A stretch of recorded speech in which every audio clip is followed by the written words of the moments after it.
All right, we rolling. Shalom, shalom.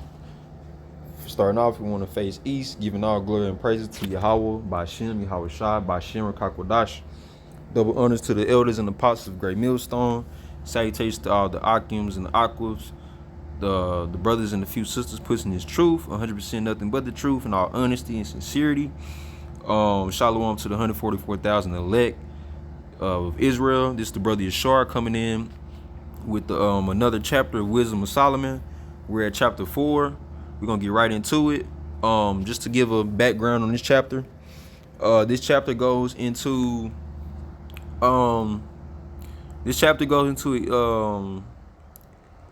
explaining. It goes into the 2/3. It goes into the 2/3. Goes into details, going into their wickedness, going into what their overall judgment will be, which we know what that is. And it also gives another account within the Old Testament of Elijah and Elisha, which we'll definitely go to that in 2 Kings. It's 20 verses. Be fairly quick, but just definitely wanted to give an overview of what it'll be about, and let's get right into it. So Wisdom of Solomon chapter 4, it says, better is it to have no children and to have virtue, for the memorial thereof is immortal, right? And having virtue is having high moral standards. Because in this truth, you have to have high moral standards. We can't go out in the highways and byways and preaching the gospel, teaching the commandments, teaching how to follow Yahweh Shai, and then get home and not do that. That's being a hypocrite. So you definitely have to hold yourself at high standards in this truth. If you know that female got a husband, then hold yourself at a high standard and don't flirt with her. Don't even allow the spirit or the flesh to have control over the spirit. All right, just to give an example. It says, better is it to have no children than to have virtue, right? Because even if you don't have children in this kingdom, in this world, I say kingdom because we're gonna have thousands of children in the kingdom. But even if you don't have children in this world like myself, it's okay, because for one, you're a servant of the Most High. He said, seek ye the kingdom of first, and all these things shall be added unto you. Also, he said, Yahushua said, whoever leaves women, wives, children, land, kids, they shall receive that 100-fold in the kingdom. That's Mark chapter 10, verse 30. So it's okay if you're not able to bring fruit through offspring, because for one, when Jacob's trouble come up, which Elder Tahar was just going into this on his outside lesson, not this week but last week, he was basically saying that Isaiah chapter 4, when it says, let's go to it real quick. Isaiah chapter 4, verse 1, and in that day 7 women shall take hold of one man, saying, we will eat our own bread and wear our own apparel. Only let us be called by thy name to take away our reproach. So if you want to get deep into it, marriage is being called by someone else's name. And we know through the Bible that sex is marriage, all right? Even though these hoes out here is, we ain't getting them in their virginity. But, hey, in this captivity, you got to take what you can get, right? Get what you get, don't throw a fit. But anyways, we're not going to have to be, we're going to be basically breeders, all right? Because in Jacob's trouble, man, these women is going to see us and they're going to flock to the elect, the branch of the Lord. And, that's how we're going to take away their reproach, all right? I just wanted to bring that out real quick. Now let's see, it says, verse 2, when it is present, still talking about virtue, also wisdom. When it is present, men take example at it, and when it is gone, they desire it, right? Especially wise men. That's why you want to surround yourself around other wise men. It weareth a crown and triumpheth forever, having gotten the victory, striving for undefiled rewards. All right. Now let's get a precept on that real quick, because we know wisdom is the knowledge of this book. And what is going to be the end all reward for the elect for hearkening and believing and trusting into this book, and as well as through Yahweh Bashem Yahweh Shai? Revelation chapter 22, verse 12 and 13. And behold, I come quickly. This is Yahweh Shai speaking as far as concerning judgment day. Behold, I come quickly, and my reward is with me to give every man according to his work shall be. I am Alpha and Omega, the beginning and the end, the first and the last, right? So that every man, that's speaking specifically to the elect, because we the only ones on judgment day that's gonna receive a reward, receive our blessing, which is the kingdom of heaven, to be joint heirs of the throne with Yahushua. All right. So I just wanted to get that precept real quick, because that's the end all be our reward of having wisdom. Verse 3. But the multiplying bride of the ungodly shall not thrive, nor take deep rooting from bastard slips, nor lay any fast foundation. I'm gonna go over that one slow. But the multiplying bride of the ungodly shall not thrive, right? The 2/3. It don't matter how many kids they have. It don't matter if you, I got 10 kids. I'm finna teach them all a trade, and by the time they get all 25 and 35, you know, we gonna have our own family business, and we gonna do this and that. Well, you know, that's not gonna last for. It might last for a while, it might last for a few years, but Yahushua is known for sending them curses them curses to Israel for going off. Because if you're not a servant of Yahushua, then he's not gonna bless you with the righteous rewards. All right. Where we at? It says, but the multiplying bride of the ungodly shall not thrive, nor take deep rooting from bastard slips, nor lay any fast foundation. Now, if you ever, bastard slip, that's not a phrase that's always used. Matter of fact, the first time I ever seen it was in the Bible. Damn. Boom. All right. So it says a bastard slip. What? A bastard file. No.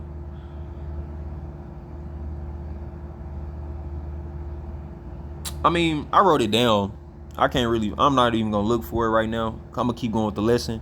But a bastard slip is a course of action that will lead to change or failure. Right. So going back to the scriptures, it says, verse 3, but the multiplying bride of the ungodly shall not thrive, nor take deep rooting from bastard slips, nor lay any fast foundation. So I don't care what business you started, I don't care what job you just got, I don't care how much money you want to save in 1 year. You wonder why things always never happen how we want them to happen, right? It's because, most in part for the 2/3, is because if Yahushua didn't ordain you to, basically, if you getting things in this world through worldly lusts, if you trying to build yourself up in this world and not Yahushua, he'll actually allow you to build yourself all the way up and then knock you down. I'm gonna use 2 fast examples real quick, 2 examples, and I'm not gonna be discreet. I'm gonna just be anonymous. But at my job, I say about 2 months ago, it was a Judite. He had just gotten his apartment. He had just set up all his little boxing stuff in there, furnished it out.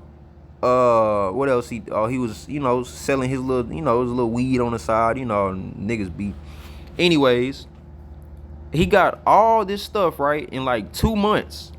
He asked me, he said, what's your plan? My plan is, and I'm gonna do this, and I'm finna finish school. And I'm like, damn, that's a good question. What is my plan? But I'm in the truth, so I'm knowing that's the main plan, and everything else can come after. Whether it gets done or not, you gotta do the truth first. Make sure that. But I say he got all that stuff just for him, just for Yahushua to turn around and make him, and somebody wrecked his car. And then his apartment was so far from the job that he couldn't Uber to it. It was too much money every time. So then he had to go stay with his mom.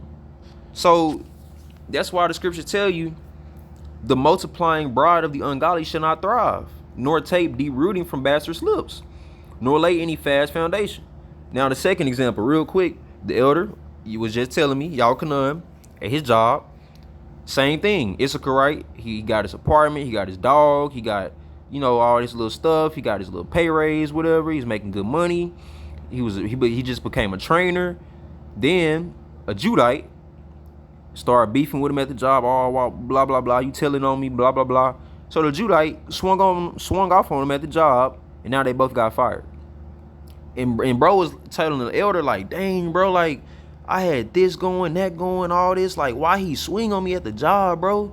Because Yahushua had to put you through that judgment using him because of your ways in this world. That's why. All right. So just wanted to get those examples real quick. Verse 4. For though they flourish, Salaki, I'm reading from my book because that's where everything, the notes is at. It's a little dark, but hold on, give me 1 second. Get right real quick. Hopefully the audio and everything is good. It says, for though they flourish in branches for a time. Oh, yeah, I already read that. Let me get the precept on that real quick. John 15:6. This is the precept of Wisdom of Solomon 4:4. John 16:6. 15:6.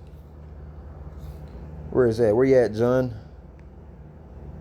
Where you at, John? This is the book of John, chapter 15, verse 6. It says, I'm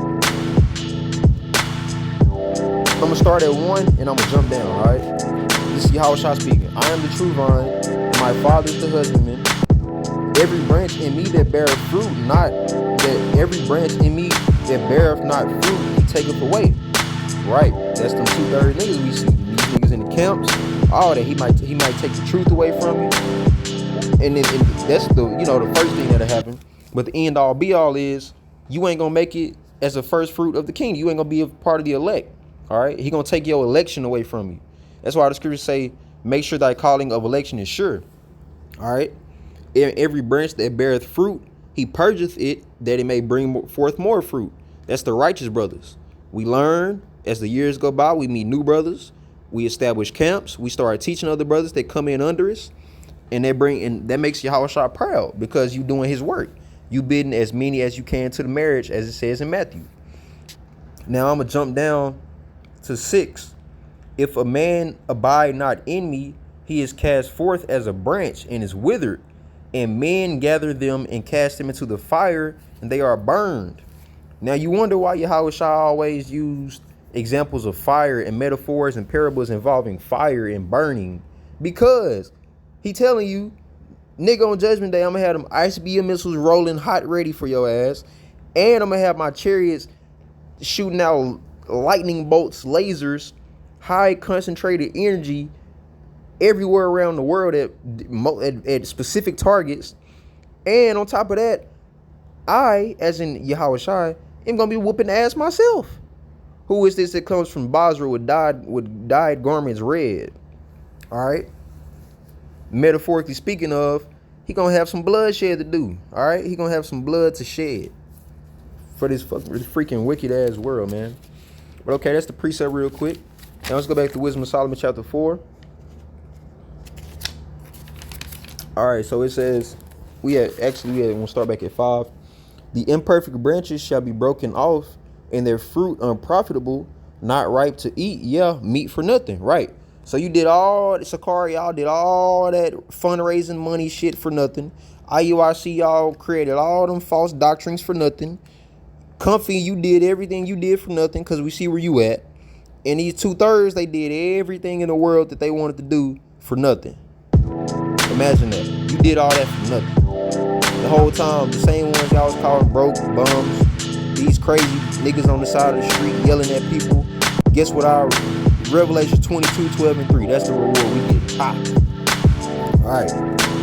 Verse 6. It's like he's on too fired up, but this is how the scripture goes. For children begotten of unlawful beds are witnesses of wickedness against their parents in their trial. Right. That's what I was speaking about earlier. Because is bro, like, do you know how hard it is to find a virgin woman in this time? Like, I don't know the statistics, but if I had to just take a guess, a hypothetical, educated guess, what they call a hypothesis, I would say that out of all the women in this world that are at least 16 years old, I say 15, because that's when I first met my little girl and took her. I was 17, she was 15. But you see, we ain't even together no more, and she got a baby by a whole nother motherfucker. So guess what? This Wisdom of Solomon chapter 4 and 6 is true. But I would probably hypothetically speak that probably about 15% of women over the age of 15 are only virgins, and that's bad, man. That's very bad. But I said all that to say, these kids is witnesses of growing up in these broken households. The scriptures already tell us that a man's biggest enemy shall be his house. All right. And we seeing that. We seeing the videos. I was just watching the video last week.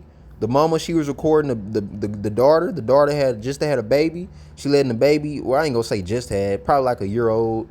She was letting the baby eat, drop crumbs everywhere, and the mama started cleaning up.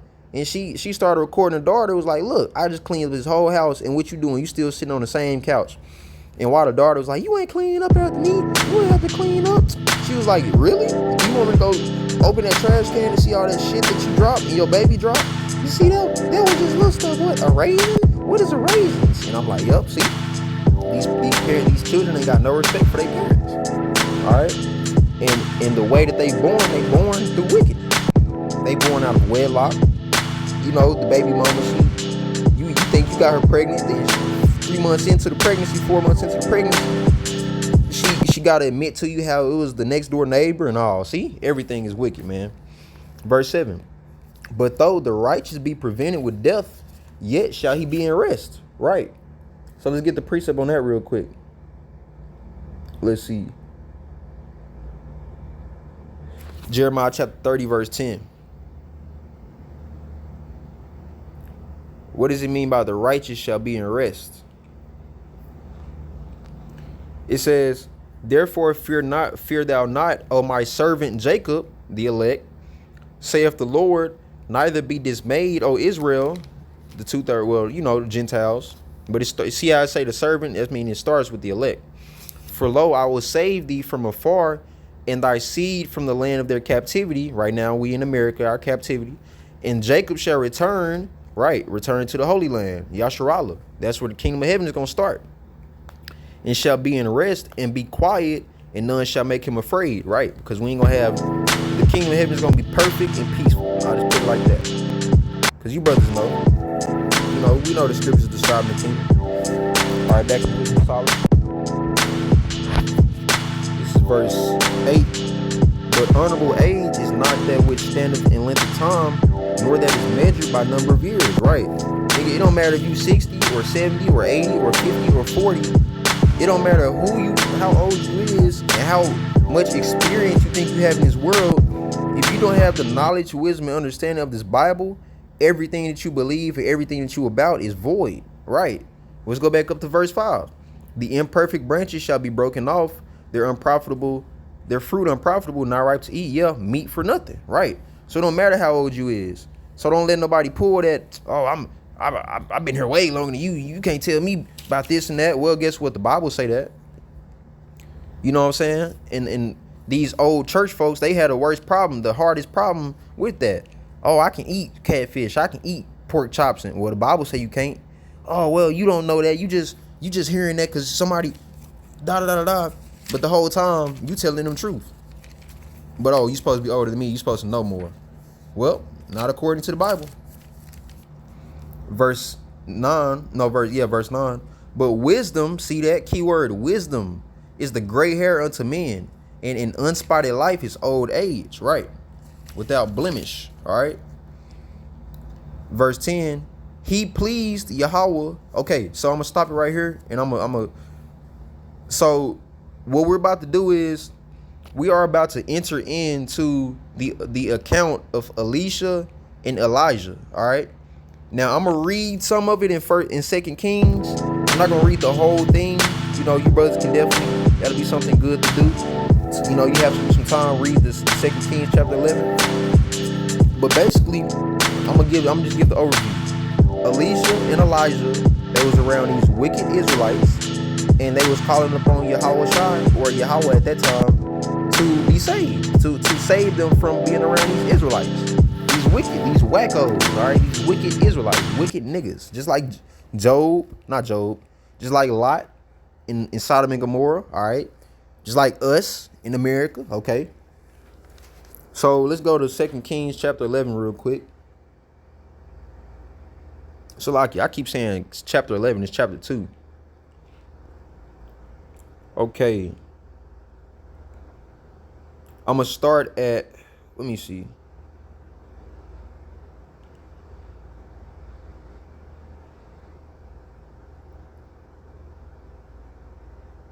Let me see. Uh, Let me read real quick.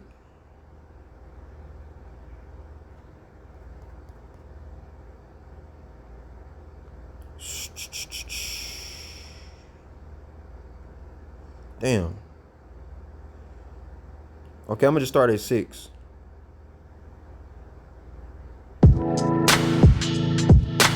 Wait.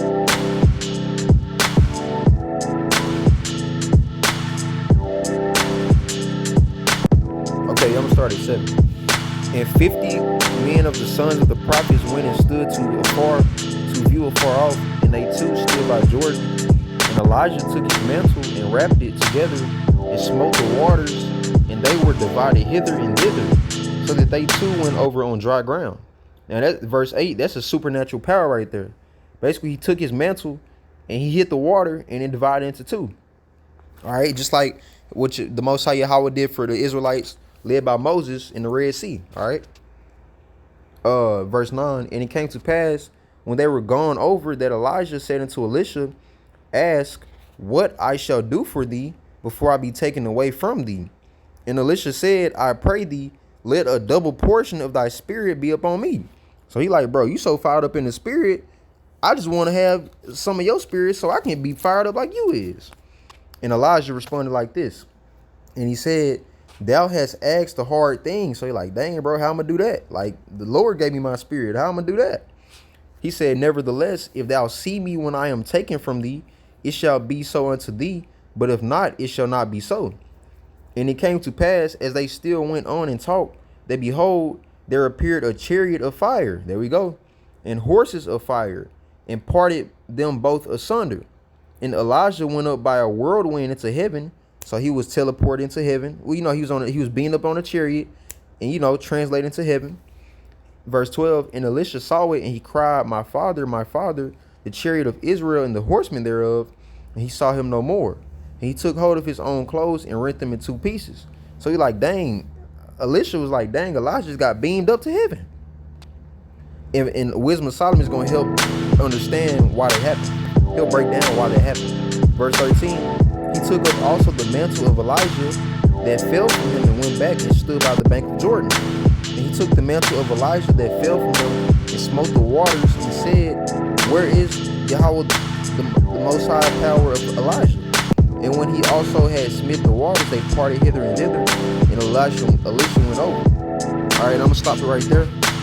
But that's the account, that's the story line behind the Wisdom of Solomon chapter 5, starting at verse 10. I'm sorry, chapter 4, starting at verse 10. It says, he pleased the Most High Yahweh and was beloved of him. That's Elijah. So that living among sinners, he was translated. See, he was translated where? Into heaven. You have to have, you really have to be a special friend of Yahweh, the Most High, to be translated to heaven away from sinners. All right. Because the same thing is going to happen to us. All right. That's the old reward. That's that Revelation 22 and 12 again. Verse 11. Yes, speedily was he taken away, lest that wickedness should alter his understanding or deceit beguile his soul. Right. He was taken away in a chariot, so he wouldn't be having to be around them wicked motherfuckers. Verse 12. For the bewitching of naughtiness doth obscure things that are honest, and the wandering of concupiscence does undermine the simple mind. So what does concupiscence mean? Let's get that. Come on. Concupiscence. That was ugly. Strong sexual desire or lust. Right. And we see a lot of that nowadays. The elder gave a good example. Kids, when they 5 and 6 and 7, they get their little phones and iPads and tablets. They don't know to be looking up, adult videos and adult websites. That be they little friends that be telling them about it. Or, that be they little older brothers' friends and, they sisters' older brothers and sisters' friends and all that. That's how they start getting into that. And trust me, if you a little kid and you get into that, it's gonna be a hard time trying to get out of it. All right. So That's what Babylon is all about, destroying the mind at an early age, all right? So by the time you get 25, 35, you was a simple-minded motherfucker, and you ain't really got nothing going except for trusting the Babylon and doing whatever they say, the government say.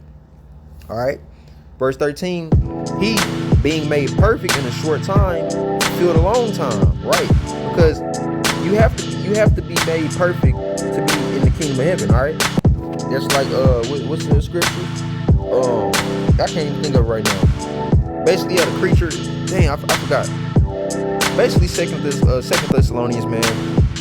You know, in the renewing, in the twinkling of an eye, we shall be renewed. You know, but verse 14: For his soul pleaseth the Lord, therefore hasted he to take him away from among the wicked.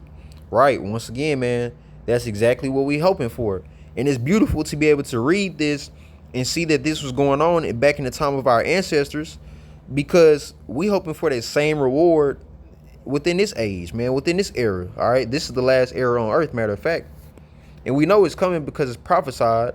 We just cannot wait, man. We really cannot wait. That's why we just have to endure to the end. The same shall be saved. That's in Matthew. All right, verse 15, this the people saw and understood it not, neither laid they up in their minds that his grace and mercy is with his saints, his elect, okay, and that he hath respect unto his chosen, okay, because nobody else matters in this world, man, only the elect. That's the only reason Yahushua died for Israel, is to save his elect in the time to come. Verse 16, thus the righteous that is dead shall condemn the ungodly which are living, and youth that is soon perfected the many years in old age of the unrighteous. For they shall see the end of the wise, and shall not understand what the Most High Yahweh and his counsel have decreed of him, and to what end the Lord hath set him in safety. Right, because these 2/3 niggas, they don't get to understand why Yahweh does what he does. 1 Corinthians chapter 14, verse 32. Okay? Matter of fact, let me make sure real quick. 1 Corinthians 14 and 32. Oh, no. Oops, Salakia. It was 1 Corinthians chapter 2. It says, verse 14, but the natural man receiveth not the things of the Spirit of Yahweh the Most High, for they are foolishness unto him, neither can he know them, because they are spiritually discerned. Right. So the average person, the average 2/3 man or woman, does not understand this Bible, and see, that's why it speaks on in Wisdom of Solomon chapter 3, the strangeness of our salvation. All right. Salaki, was that chapter 2?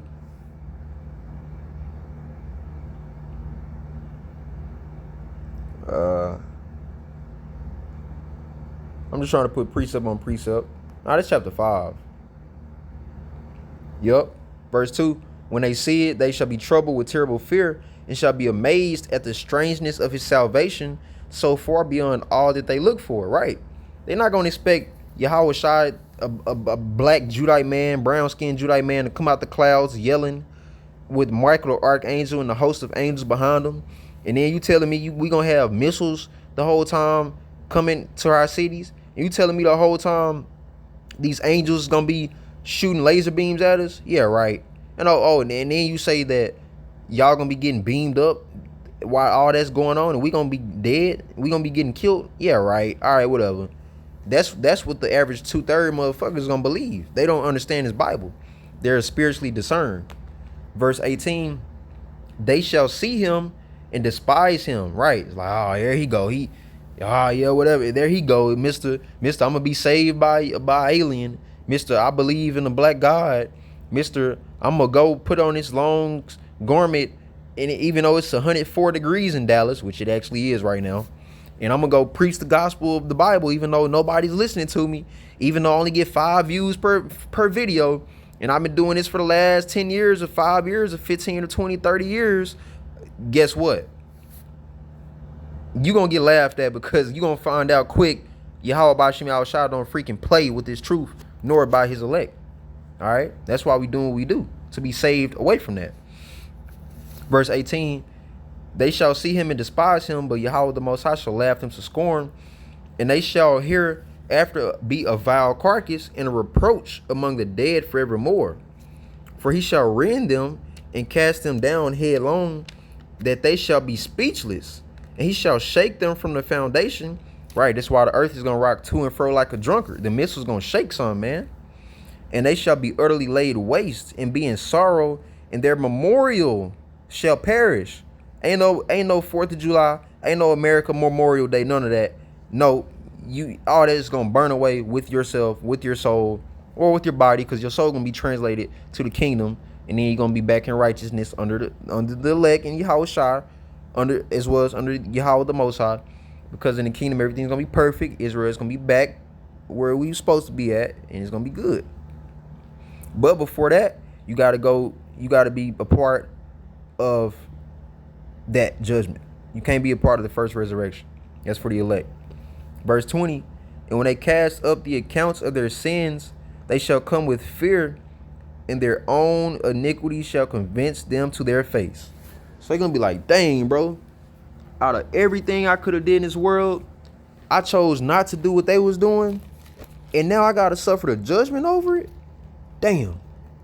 And then even in the kingdom, which I'm gonna go to the precept real quick and I'm gonna close it out. Daniel chapter 12 verse 7, it says, oh nope, I quoted it wrong. Everlasting contempt. Was that 2? Daniel chapter 2? Spelled it wrong. Dang, I spelled it wrong again. Let's see. Everlasting contempt. Yeah, 12 and 2. Okay, I was 5 verses off. It says, and many of them that sleep in the dust of the earth shall awake, some to everlasting life, and some to shame and everlasting contempt. Right. And what that means is the ones that's everlasting shame and contempt.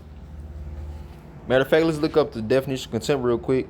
Because in the kingdom, the elect, they gonna be, not the elect, the despicable, deserving contempt, deserving scorn. Because the 2/3, they gonna be like, okay, cool, we in the kingdom, but why he get to fly and I don't get to fly? Why he got 1,000 wives and only got 10? Why he get to sit on the council of the Most High Yahweh by Shem Yahweh Shai, and I just got to sit here on my land? You know what I'm saying? Like, why I can't have what he have? Then they gonna have to think about it. Oh yeah, because he was a servant of the Lord. We was on earth. I was worried about everything in the world. He was worried about everything that the Bible was talking about. So he got the blessing. He was part of the first resurrection, and I was part of the second death. Dang. So that's why everything happened like that. And they gonna have their head down. We gonna be there to pat them on their back like, nah, bro, you good, bro. You in the kingdom, everything is straight. But that's why the scriptures say they're gonna be at everlasting shame, because they're gonna realize, man, I really did fuck up when I didn't listen to those dudes that was on the highways and the byways. So hey, man, definitely hope you brothers was edified. I got chapter 5 and 6 coming real quick. I already got them broke down. So in the next few days, we're gonna be pushing them out. Man, definitely hope you brothers edified once again. Barak Yahweh by Shem Yahweh Shai, and Barak Yahweh by Shem Yahweh Shai, Barak a thumb to the hopeful 144,000 elect man. Shalom, shalom. I'm talking fast. I just got off work, but shalom.